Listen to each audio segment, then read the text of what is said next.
অসমত এখন এক্সাম হৈ যাব আৰু তাৰ প্ৰশ্নকাকত ফাদিল নহ'ব, এইটো কেনেকৈ হ'ব পাৰে কওকচোন।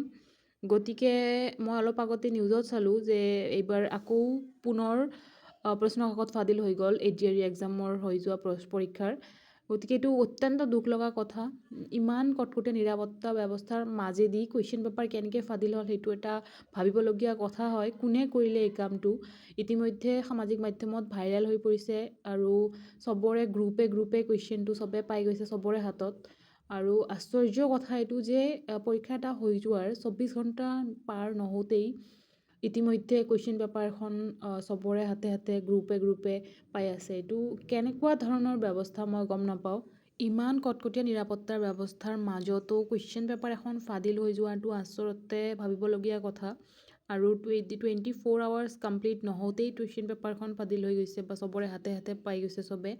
গতিকে যিয়ে এই কাণ্ডৰ লগত জড়িত হৈছে বা ঘটনাটো সংঘটিত কৰিছে তেওঁক অসম চৰকাৰে যাতে অতি সোনকালে কঠোৰ শাস্তি দিয়ে। এইটো আচলতে অত্যন্ত দুখজনক বিষয়। যিসকলে কষ্ট কৰি আছিলে ইমান দিনৰ পৰা দিন ৰাতি এক কৰি পঢ়ি আছিলে, ইমান কঠোৰ পৰিশ্ৰম কৰি আছিলে, তেওঁলোকৰ কষ্টটো বিফলে যোৱা যেন লাগিছে।